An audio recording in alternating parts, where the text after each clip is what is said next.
Billionaire husband walked into court, laughing. DNA results. Wiped the smile off his face, forever. The sound reached Melissa before the sight did, a booming laugh that bounced off the marble columns of the Manhattan family court like a victory bell. George Hartwell swept through the brass-framed doors as if he were entering his own boardroom, his custom Brioni suit catching the afternoon light streaming through the tall windows.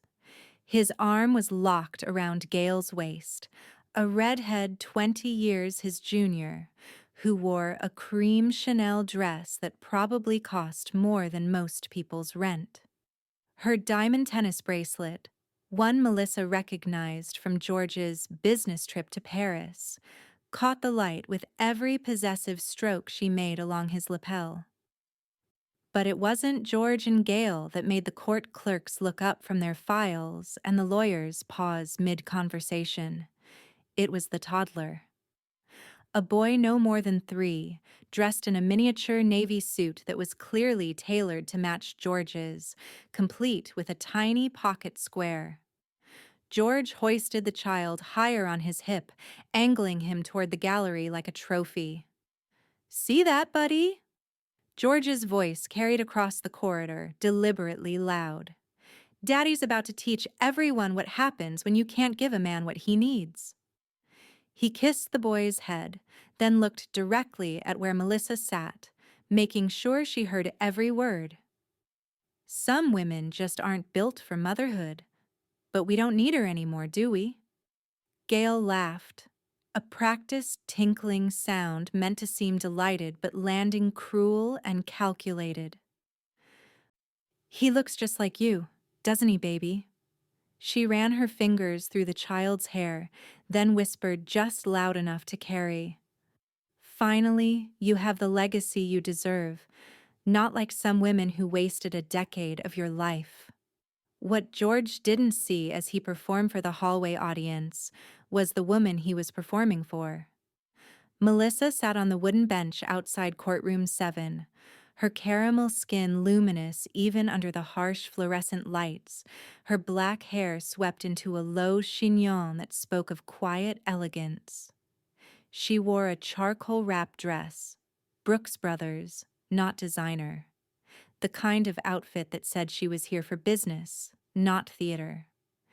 But it was her hands that told the real story. They rested calmly in her lap, one thumb brushing slowly over the other, the gesture of a woman who had already counted to 10, who had already won. Her dark eyes followed George's performance with something that wasn't quite a smile, but wasn't surrender either. It was the look of someone watching a man dance on a stage he didn't know was rigged. The manila envelope in her attorney's briefcase sat 3 feet away from where she sat. Inside it were 2 documents. One would prove George was never the father of the child he was parading. The other would prove something far worse. George had never been capable of fatherhood at all, but George didn't know that yet, and that was exactly how Melissa wanted it. "Hello, and welcome to Lumi's Love Library. This is me, quietly putting my writing out into the world for the first time. I'm 25. I love stories, and I believe words still matter, even when you're not sure who's listening yet.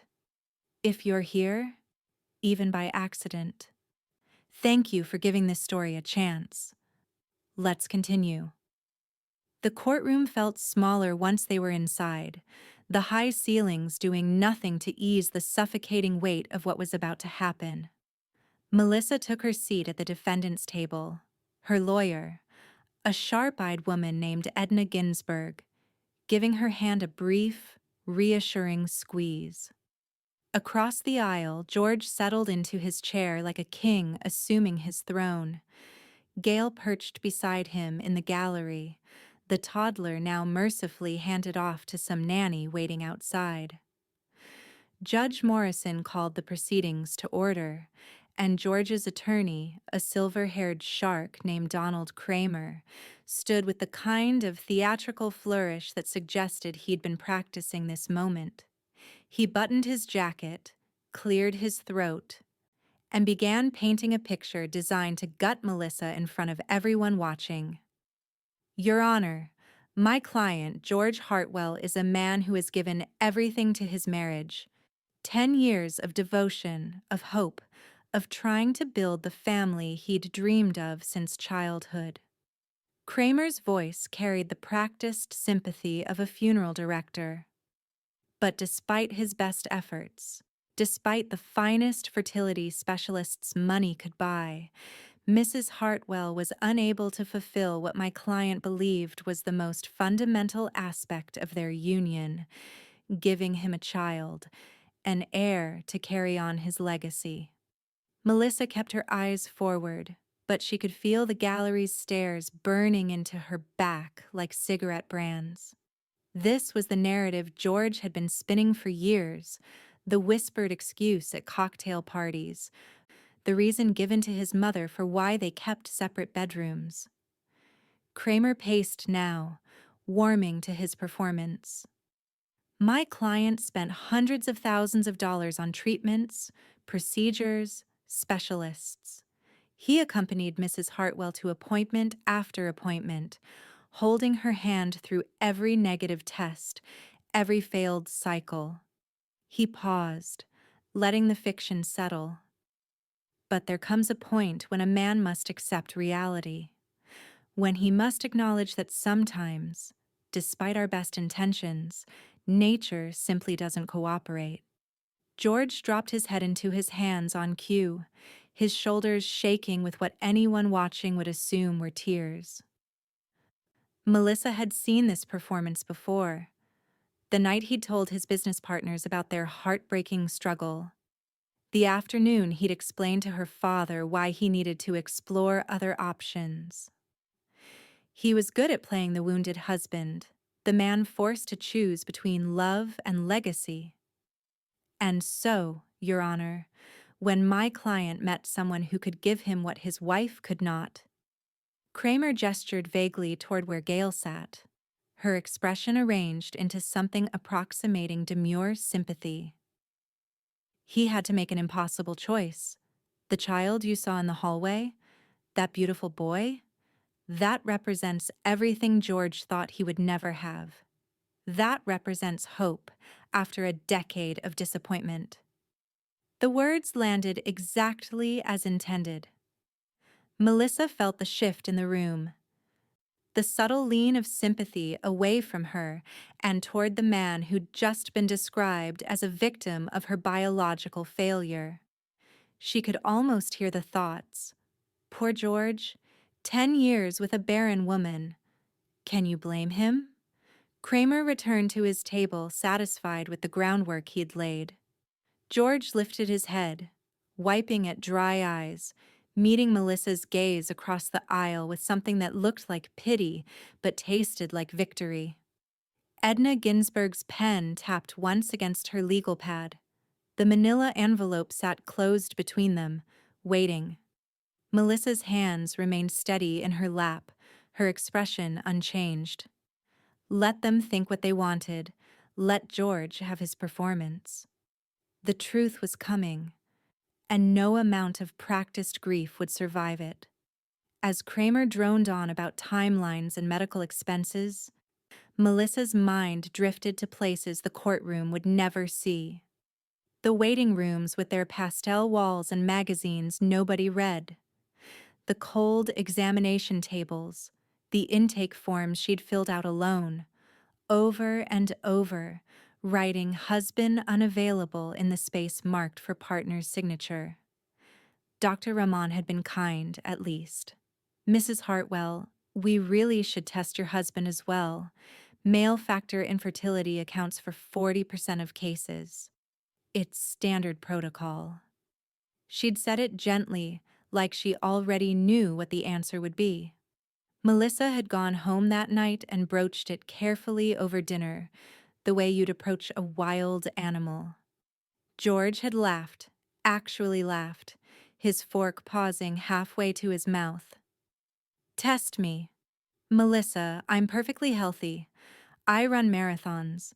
My grandfather had 8 kids. This is clearly your problem, not mine. He'd returned to cutting his steak, the conversation over before it began. The next clinic had the same conversation. And the next. Each doctor's professional concern met with George's absolute refusal, his certainty so complete it made Melissa question her own body, her own worth. Maybe he was right. Maybe she was the broken one. She remembered the month she'd turned 34, the pregnancy test she'd taken in the guest bathroom because she'd been too afraid to hope in their master suite. 2 lines. Faint, but there. She'd walked it downstairs on shaking legs, found George in his study reviewing quarterly reports. George, I think it worked this time. He'd looked up, snatched the test from her hand, held it to the light. Then his face had changed, gone from hope to something darker. This is barely visible, Melissa. You're seeing things because you're desperate. He'd thrown it at her, the plastic stick bouncing off her collarbone before clattering to the hardwood floor. Stop getting my hopes up with these false alarms. It's pathetic. Her period had come 3 days later. She'd never known if those lines had been real. The hormone injections had come next, turning her body into something she didn't recognize. Bloated and tender and foreign. George had watched her inject herself in the bathroom mirror, his reflection appearing behind hers. You know, Vanessa from accounting just had her 3rd kid. Popped him out like it was nothing. Some women's bodies just know what to do. Gail. Her name had been Gail, not Vanessa. Melissa had met her at the company Christmas party. Watched her laugh at George's jokes with her hand on his arm, wearing a dress cut too low for a corporate function. The worst had been the night of their 8th anniversary. Melissa had made reservations at the restaurant where he'd proposed, worn the dress he'd once said made her look like a goddess. Over dessert, she'd suggested couples counseling, maybe taking a break from the fertility treatments to just reconnect. George had set down his wine glass with careful precision. You want to take a break from the one thing that might make you useful as a wife? That's rich, Melissa. You can't give me the one thing I actually need, and now you want to stop trying altogether? His voice had been low enough that nearby tables couldn't hear, but the contempt had been clear. Sometimes I think you're doing this on purpose. Like you enjoy disappointing me. She'd stopped crying after that night. Something in her had simply cauterized. Edna's hand on her arm brought Melissa back to the present. Kramer had finished. The judge was looking at George with something approaching sympathy. But Melissa's hands were still steady, her breathing still even. She'd learned how to survive George's cruelty. Now she'd teach him how it felt to be exposed. Judge Morrison called for a brief recess, and when they reconvened, Kramer stood again with the air of a man about to deliver his closing argument in a murder trial. Your Honor, I'd like to call Ms. Gail Hendricks to the stand. Gail rose from the gallery like she'd been waiting for this moment her entire life. She smoothed her cream dress, adjusted the diamond bracelet that caught the light with every movement, and walked to the witness stand with the practiced sway of someone who knew every eye in the room was on her. After being sworn in, she settled into the chair and crossed her legs, angling herself toward George rather than the judge. Ms. Hendricks, Kramer began, his tone gentle, paternal. Can you tell the court about your relationship with Mr. Hartwell? Gail's smile was pure sugar laced with poison. George and I met 3 years ago at a corporate retreat in Aspen. We connected immediately. He was so vibrant, so full of life. but also so sad. She glanced at Melissa, making sure the barb would land. He told me about his situation at home, how desperately he wanted to be a father, how his wife just couldn't seem to make it happen. And what developed between you? Love. Gail said it with such earnest conviction that someone who didn't know better might have believed her. Real love. The kind where two people just fit together naturally. And when I got pregnant, it felt like destiny. Like the universe was giving George what he'd been denied for so long. Melissa watched George lean forward in his seat, his expression arranged into something meant to look like tender remembrance. The performance was almost impressive in its audacity. "Can you describe the day your son was born?" Kramer asked, setting up what was clearly meant to be the emotional crescendo. Gail's eyes actually welled up, though Melissa couldn't tell if the tears were real or manufactured. "It was the most beautiful day of my life. 17 hours of labor, and George was there for every minute. He held my hand, talked me through the contractions, told me how strong I was." She paused, dabbing at her eyes with a tissue that had appeared from nowhere. "And when Cameron was born, when they placed him in George's arms, I saw something I'll never forget. George looked down at his son, his firstborn son, and he just wept. He said, 'Thank you for giving me what I thought I'd never have.'" The gallery murmured with sympathetic approval. Even Judge Morrison's expression had softened slightly. Gail wasn't finished. She turned to look directly at Melissa, her tears miraculously dried. "It wasn't hard, you know, getting pregnant. It just happened. Naturally. Easily. The way it's supposed to when two people's bodies are actually compatible."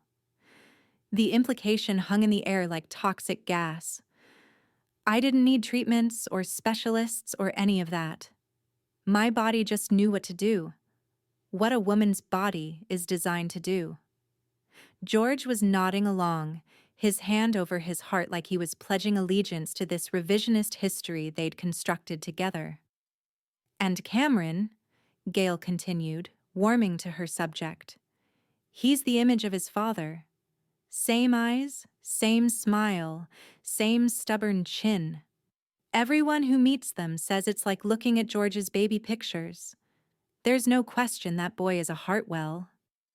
Edna Ginsburg's pen moved across her legal pad in quick, sharp strokes. Melissa caught 3 words written in capital letters. "No question." Gail stepped down from the witness stand with a satisfied smile. Returning to her seat in the gallery where she folded her hands primly in her lap, George reached back to squeeze her hand, a gesture of solidarity and shared victory. They had no idea they just sealed their own fate. Edna Ginsburg stood slowly, the kind of deliberate movement that made everyone in the courtroom pay attention without quite knowing why. She didn't button her jacket or clear her throat, or do any of the theatrical gestures Kramer had employed.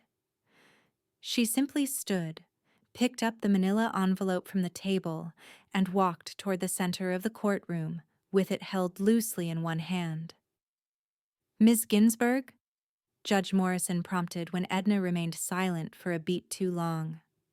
"Your Honor, I've listened very carefully to Mr. Kramer's presentation, to Ms. Hendricks's testimony, and I find myself struck by how much of their case rests on assumptions." Edna's voice was calm, almost conversational, but there was something underneath it that made the temperature in the room drop a few degrees. "Assumptions about my client's fertility, assumptions about Mr. Hartwell's virility, assumptions about paternity." George shifted in his seat, his expression flickering with the first hint of uncertainty Melissa had seen all day. Edna turned to face him directly. "Mr. Hartwell, you've brought a child into this courtroom. You've paraded him through the hallway. Your attorney has woven him into every argument about why you deserve a favorable settlement.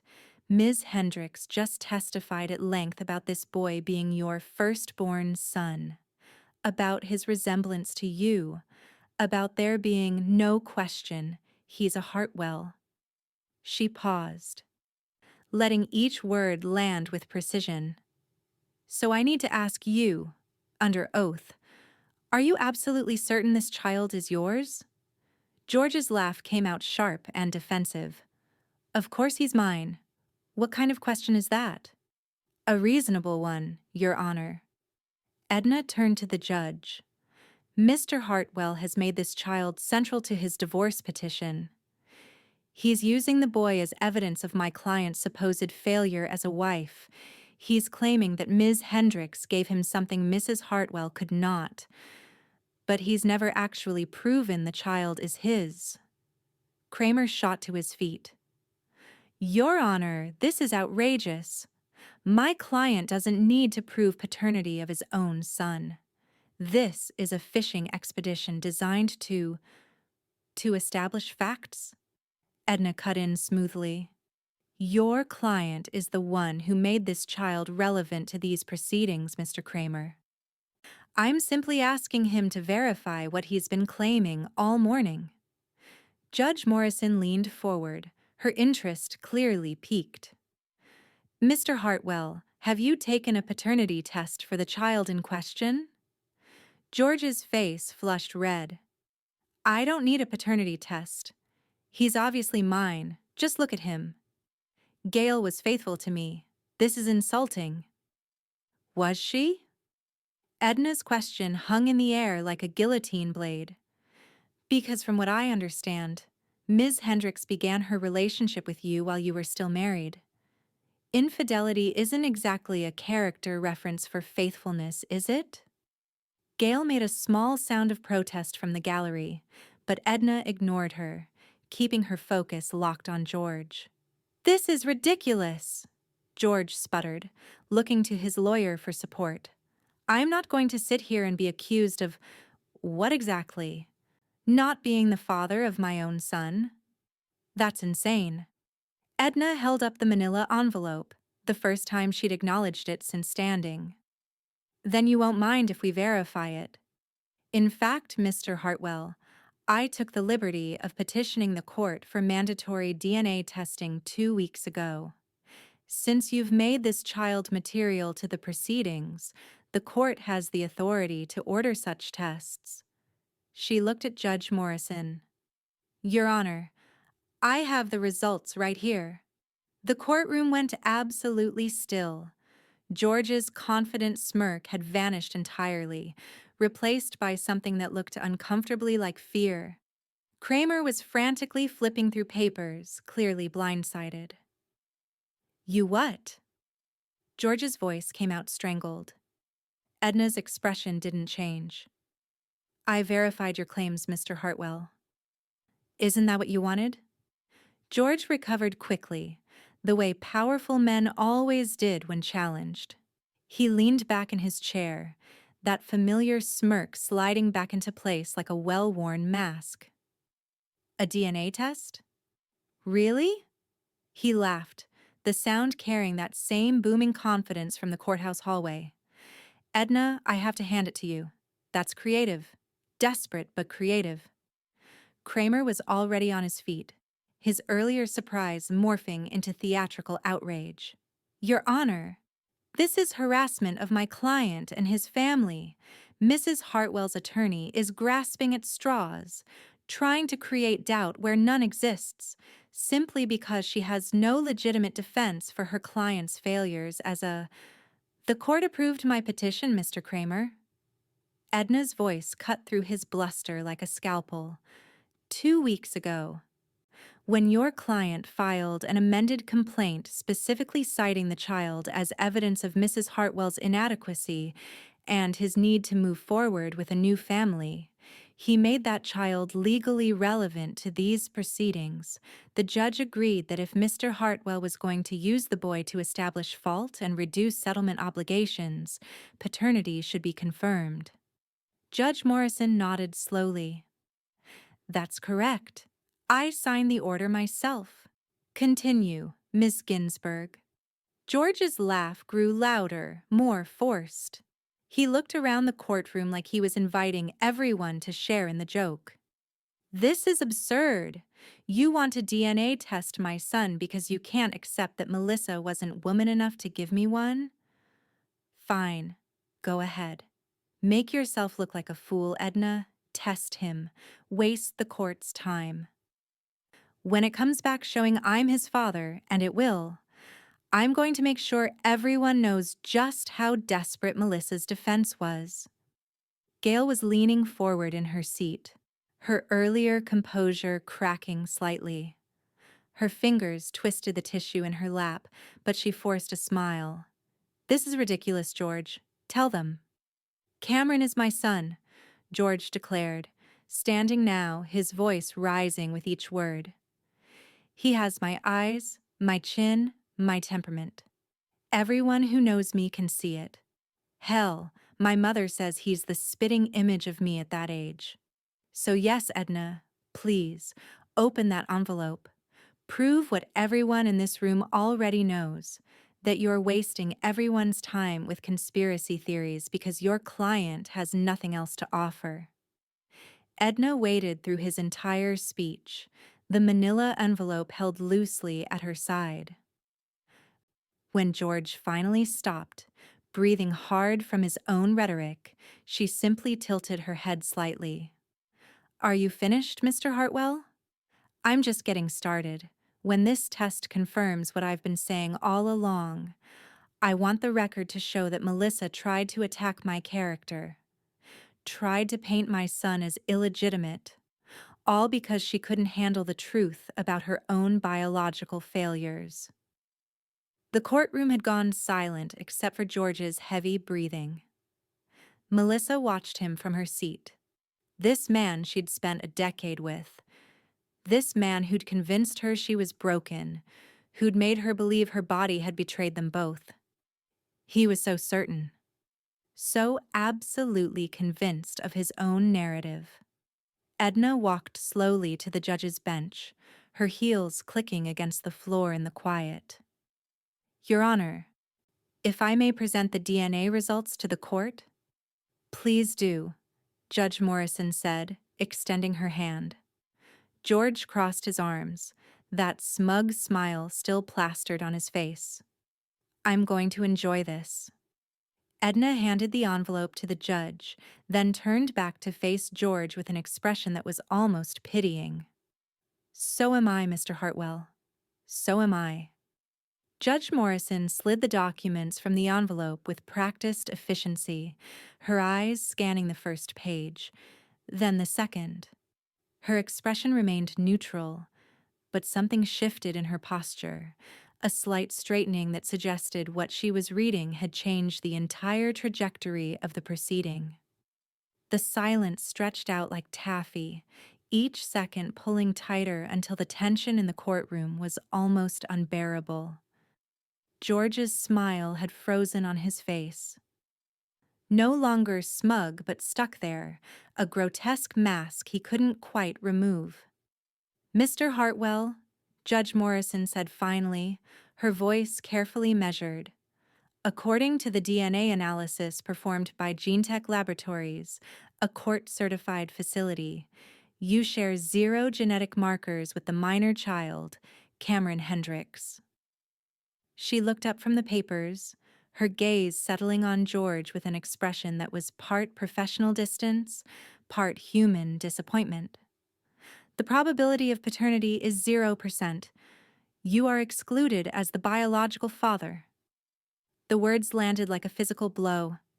George's mouth opened, closed, opened again. No sound came out. His face went through a rapid evolution of colors. Red to white, to a sickly gray that suggested he might actually be sick right there in the courtroom. That's not, he started, his voice coming out strangled. There must be a mistake. Those labs make mistakes all the time. I want a retest. I want... but his words died as he turned to look at Gail. She'd gone absolutely white, her carefully applied makeup suddenly garish against skin that had lost all its color.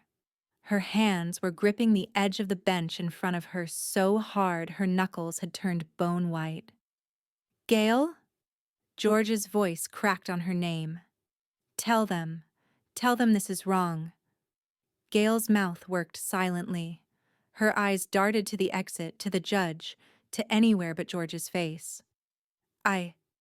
George, I can explain. This doesn't mean... You said he was mine. George's roar echoed off the courtroom walls. His lawyer grabbed his arm, trying to pull him back down to his seat, but George shook him off. You stood up there, under oath, and said he was mine. You said everyone could see it. You said there was no question. George, please, if you would just calm down and let me... Gail was standing now, too, backing away slightly as George moved toward the gallery railing. Who is he? George's voice had dropped to something dangerous and quiet. Whose son is he, Gail? The entire courtroom watched as Gail's carefully constructed facade crumbled. Tears were streaming down her face now, real ones this time, not the manufactured emotion from her testimony. It doesn't matter. You love him. You've been raising him. You're his father in every way that counts. Whose son is he? George bellowed, and even Judge Morrison flinched. Derek's, Gail whispered, the name barely audible. From accounting.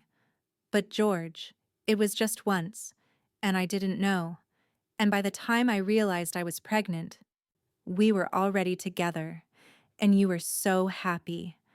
And I thought... George staggered backward like he had been shot. His hand found the edge of the table, gripping it to keep himself upright.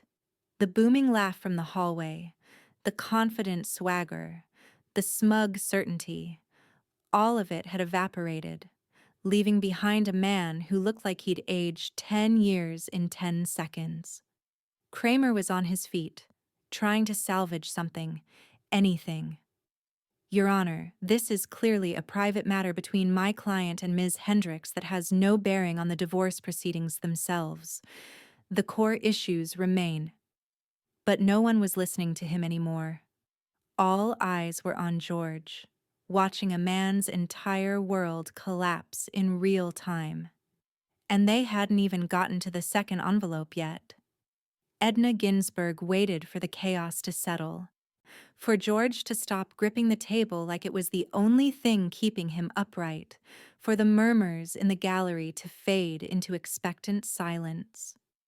When she finally spoke, her voice carried the finality of an executioner. Your Honor, there's one more document the court needs to see. George's head snapped up, his eyes wild. What? No, no more. This is enough. I want a recess. I want... Mr. Hartwell. Judge Morrison's voice was firm but not unkind. Sit down. Edna reached into her briefcase and withdrew a second envelope, this one thicker than the first. 6 years ago, Mr. Hartwell applied for a premium life insurance policy through Lloyd's of London. The coverage amount was substantial, $50 million, and as such, the insurance company required comprehensive medical screening. She walked toward the bench, her footsteps the only sound in the frozen courtroom. This included a full fertility panel. The color that had started returning to George's face drained away again. That's confidential. That's my private medical information. You can't. Your attorney made my client's fertility, or alleged lack thereof, central to this case. Edna continued, unruffled. He presented a narrative that Mrs. Hartwell denied you your right to a legacy, that she was the reason for your childless marriage. You used her supposed infertility to claim emotional damages and reduce settlement obligations.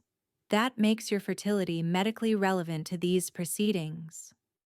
Kramer was flipping frantically through his files. Your Honor, medical privacy laws clearly state. I have a court order signed this morning. Edna handed a document to the judge, allowing the introduction of Mr. Hartwell's medical records as rebuttal evidence, given that he opened the door by making Mrs. Hartwell's fertility a material issue. Judge Morrison reviewed the order, then nodded slowly. Continue, Ms. Ginsburg. Edna turned to face George directly. Mr. Hartwell, according to the medical examination performed by Dr. James Harris at New York Presbyterian Hospital on March 15, 2019, you have a condition called non-obstructive azoospermia. In layman's terms, your body produces no viable sperm. None. The condition is congenital and permanent. You have been and always will be biologically sterile. The words fell like stones into water, the ripples spreading outward through the courtroom. Someone in the gallery gasped. Melissa watched George's face cycle through disbelief, confusion, and then a dawning horror that was almost painful to witness. That's not... I never... George's voice had lost all its power, coming out as barely a whisper. They never told me that. I would have remembered. I would have... According to the doctor's notes, you were informed of the diagnosis during your consultation. You signed acknowledgement of the findings right here. Edna held up a form with George's signature clearly visible at the bottom. The doctor recommended genetic counseling and discussed your options, including sperm donation and adoption. You declined all follow-up appointments. George was shaking his head, but his eyes had the glazed look of someone watching their entire reality reorganize itself. Every appointment he'd refused to attend with Melissa.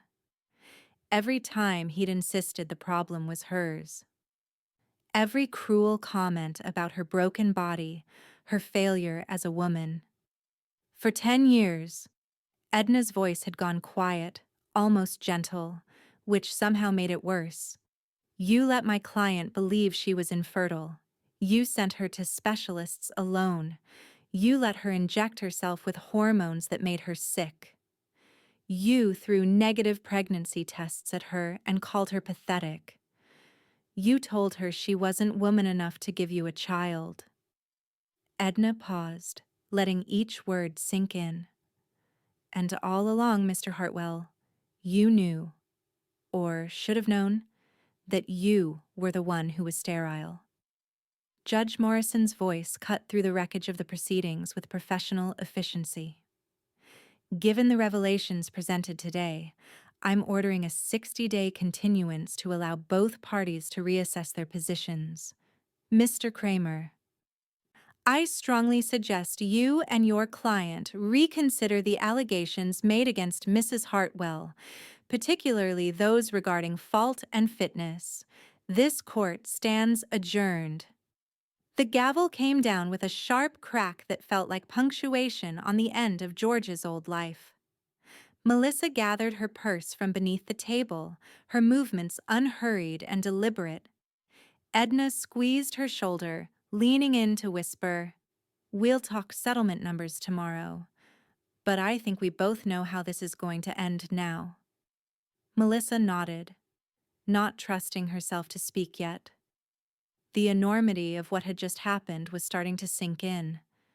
Not as triumph exactly, but as a release she hadn't known she was waiting for.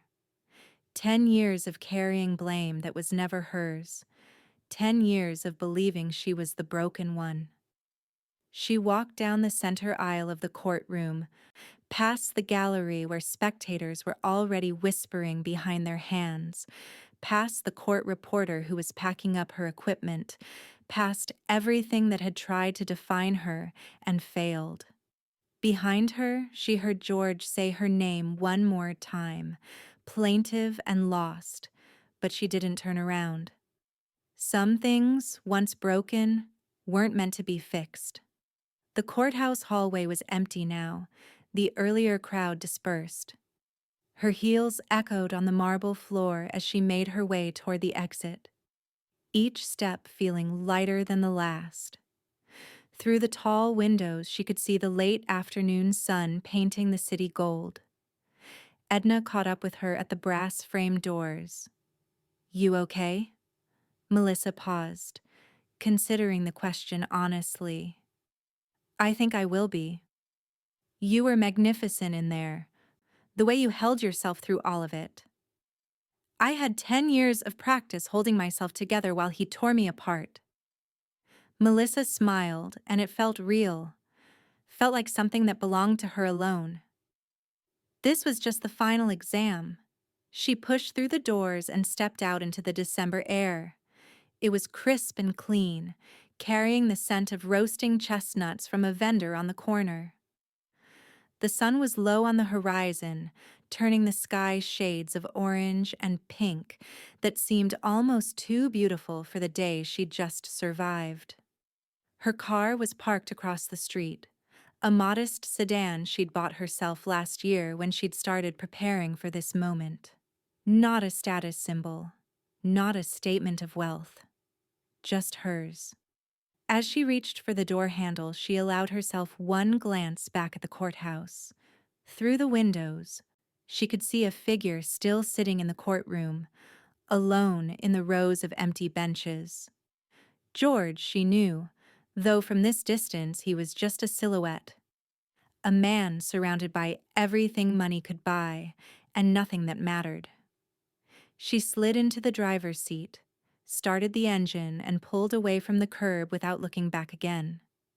The courthouse grew smaller in her rearview mirror, and with it, the woman who had walked into it that morning, that Melissa, the one who'd internalized every cruel word, who'd believed the lie of her own inadequacy, was gone. In her place was someone who knew her worth had never been tied to George's ability to see it. The light ahead turned green, and Melissa drove forward into the golden afternoon, into whatever came next, finally, blessedly free. If you enjoyed this story, you're welcome to stay. Subscribe to Lumi's Love Library for new stories every day. And if you're not ready to leave yet, there's another story waiting for you in the playlist on your screen right now.